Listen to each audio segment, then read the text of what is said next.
Achtung, Achtung, and welcome to our Christmas readings, which we're going to be doing for the 12 days of the Christmas period. And I thought it would be fun to read a selection of writings by the war journalist Anthony Cotterell. Now, Anthony Cotterell was actually killed rather tragically after the Battle of Arnhem. He was an official British Army journalist, so he was writing for kind of British Army publications. And he had a very kind of sort of vivid style that really took you to the place he was describing with incredible vividness. I think he was absolutely amazing. And he was actually captured at Arnhem while sort of observing what was going on with the airborne troops there. Captured and then later killed during an escape attempt en route to Germany. So a tragic story really. But the first one I'm going to do is his description of D-Day, which I think is rather fantastic. A Day at the Seaside, Going on Shore by Anthony Cotterell. Breakfast was at 4:25 a.m. Attention, the second seasickness pill should be taken now, said the ship's amplifier as the liver and bacon was served. We were passing up a mine-swept channel marked by red lights, about 8 miles off the French coast. There had been a good deal of flares and flak in the distance, but right now there was nothing. As I came out on deck, a solitary fighter flew across the ship. Over the amplifier, the senior naval officer's voice said, "Telephone operators and winchmen will be required in about 5 minutes' time." I went to put on my Christmas tree-like equipment and transferred as much stuff as possible from my trouser pockets to my battle-dress blouse. In the agitated light-headedness of the moment, I decided that the battle-dress blouse pockets wouldn't take it all and transferred a good deal back again. I had been told that with any luck, we should step ashore in water not more than ankle deep. The amplifier said, "LCA crews, man your craft, telephone operators to your stations, winchmen close up, serial numbers stand by to embark." The first flight of the assault troops formed up by the 2 rows of rectangular and frail blue and white assault craft. They were a company from the 50th Division. I joined the miscellaneous party in which I was travelling. We didn't belong to the first flight, but we were being lowered in the same batch of LCAs. The crew began wishing us good luck and made very depressing comments about the choppiness of the channel. The officers and NCOs of the groups going into the craft were telling their men not to worry. At 5:28 a.m, by my now rubber-cased watch, the amplifier began to order craft loads. "To your stations now!" We clambered over the rope-laden side of the ship into our landing craft. It had a Bren carrier and a jeep occupying nearly all the deck space. Gunfire started up. The guns of the nearest cruiser looked as if they were firing big brown puffs of smoke, which lolloped vanishingly through the air. "Go on, shell the bastards," men said. "There's no reply yet, from the shore," one man said. "There's a hell of a swell on, Sergeant." "Not so bad as it was," said the Royal Marine Sergeant in charge of our craft. "Do you know which way we're going, Sergeant?" "Any way you like, son." 3 naval officers and a Royal Marine Major came aboard. Their luggage included 2 wildly incongruous-looking weekend cases. "Coxswains report to their troops on board," said the amplifier. "I wouldn't miss for the world, would you?" said someone who probably hadn't been studying the state of the weather. At 6:28 a.m, the amplifier said, "Lower away 1, 2, 5, 6, 9 and 10.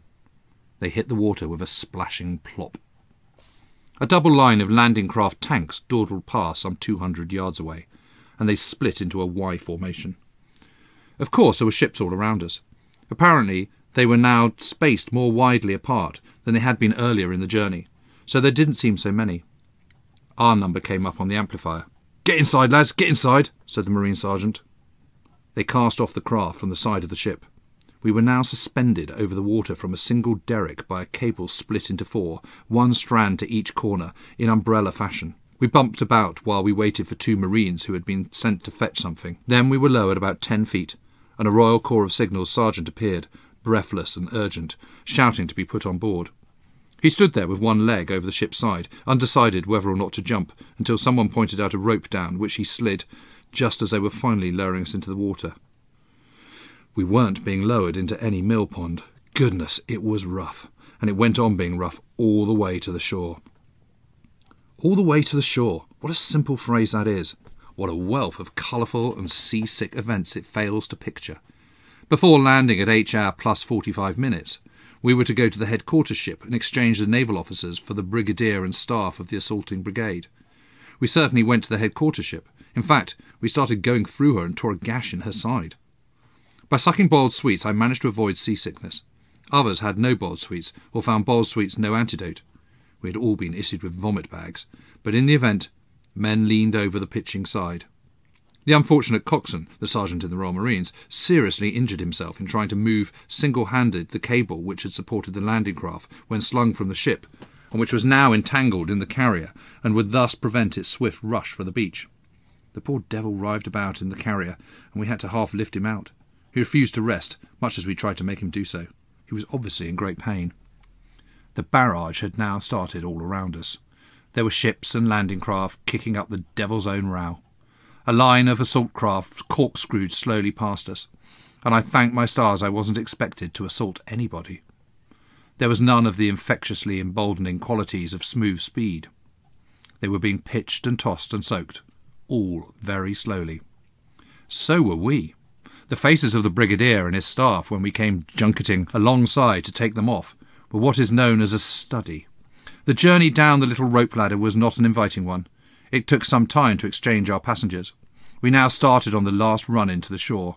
It was a grey, miserable day, and it looked a grey, miserable shore, clouded over with smoke and with only occasional signs of firing.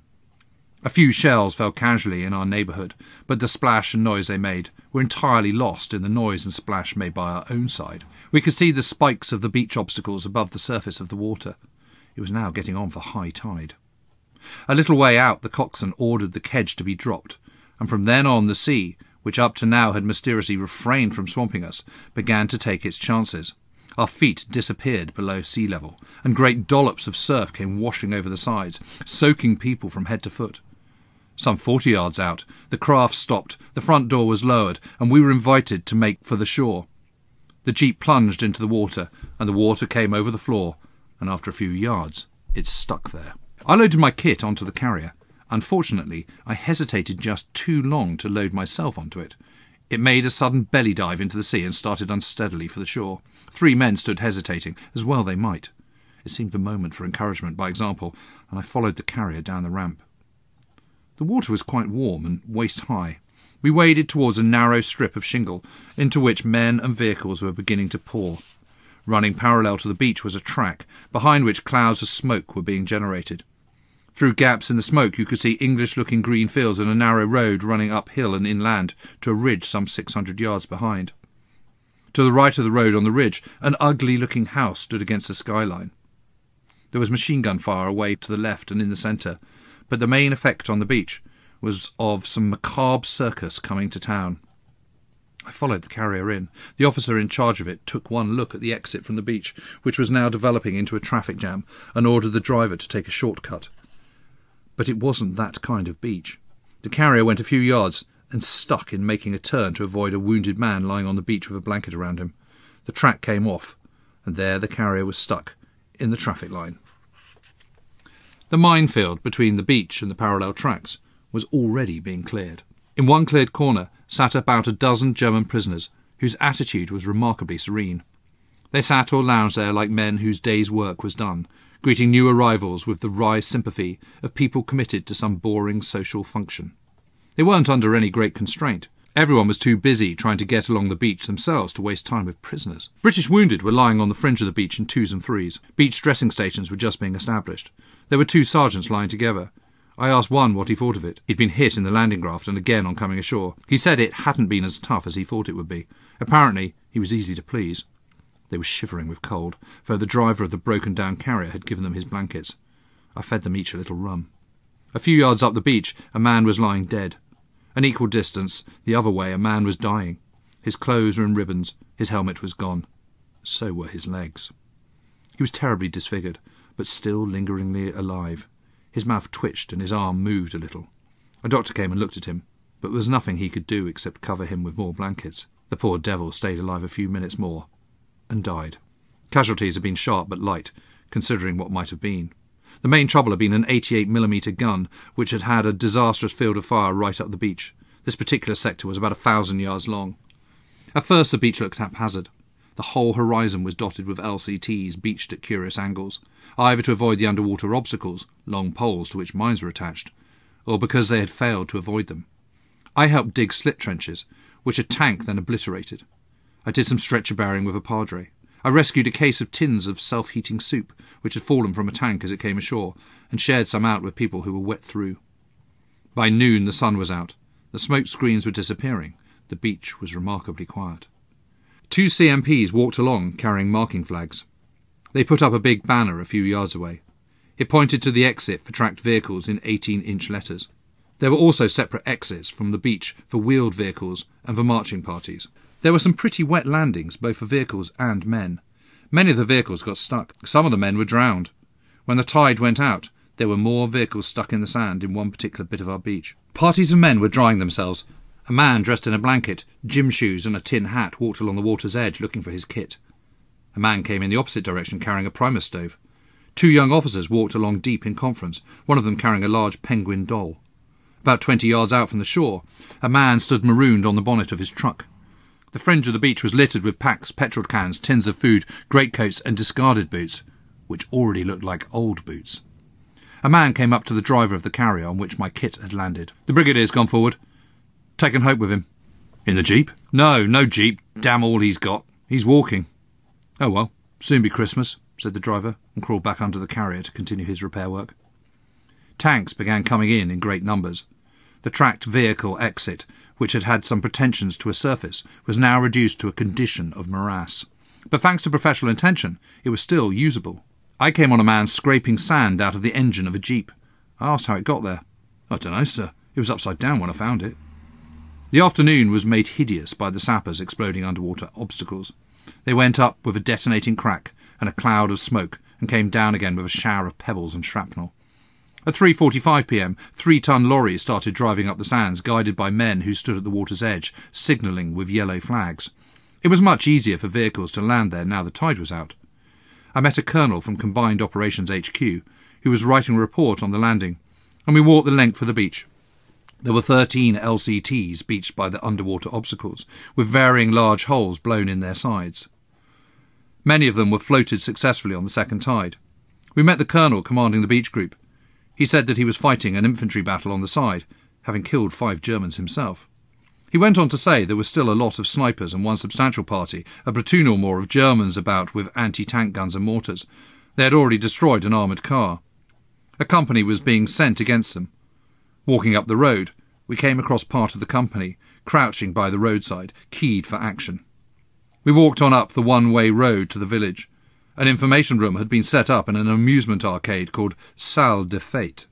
A batch of prisoners were sitting by the village war memorial.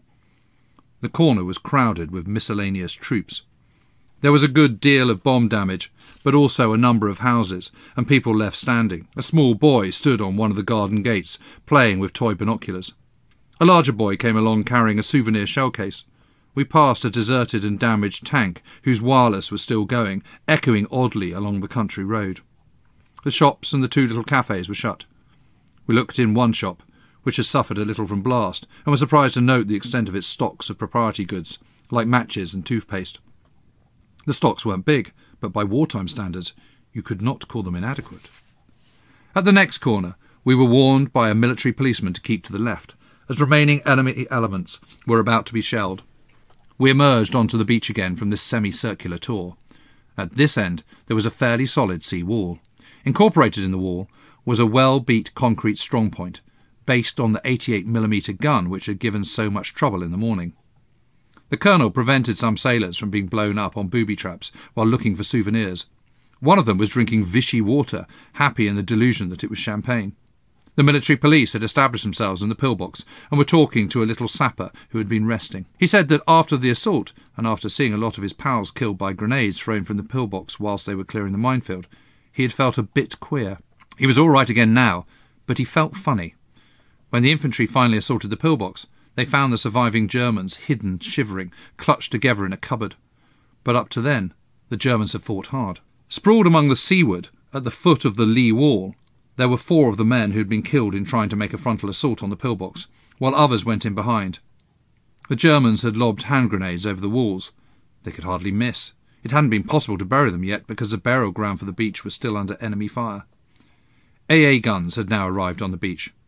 I sat down for the first time since breakfast and ate some chocolate and biscuits from my 24-hour ration pack. An RE officer told me that in some places his men had been clearing mines at a rate of 17 mines in about 10 yards. Most of them had been hurriedly laid. The grass was still dead over them. The beach dressing stations kept up a constant series of jeep patrols, looking for casualties along the beaches. One dressing station had about 60 casualties during the day, roughly divided into 12 fractures, 12 head wounds, 1 or 2 perforating wounds of chest or stomach, and the rest mostly arm and leg wounds. This beach dressing station was a tent in which 8 stretchers had been made up, each with a hot water bottle. While I was talking to the young doctor in charge, a man came running in to report that a CMP had had his foot blown off by a mine. The RE had warned people to take cover while they exploded a mine, and this man had jumped onto another one. The jeep went down and evacuated him back to the field dressing station in the village in a matter of minutes. They worked there all night in the mairie. Simultaneously, they were building a tented field dressing station in a neighbouring field. I went up there that evening. D-Day ended for me trying to sleep in a field, with a frighteningly noisy but quite ineffectual air raid around midnight. On D+8, I went back to the beach. The underwater obstacles had been cleared away. D-Day debris of drowned and blown-up vehicles had gone, towed into the minefields, now looking like a long strip of junkyard. The beach staff were living in dugouts all along the front, the same dugouts they had scratched in the sand on D-Day, but expanded and developed with packing cases and tarpaulins. The beach dressing stations were packing up. Lately, their only casualties had been from AA shrapnel. It was now a settled organisation, ready to work smoothly for months, if necessary.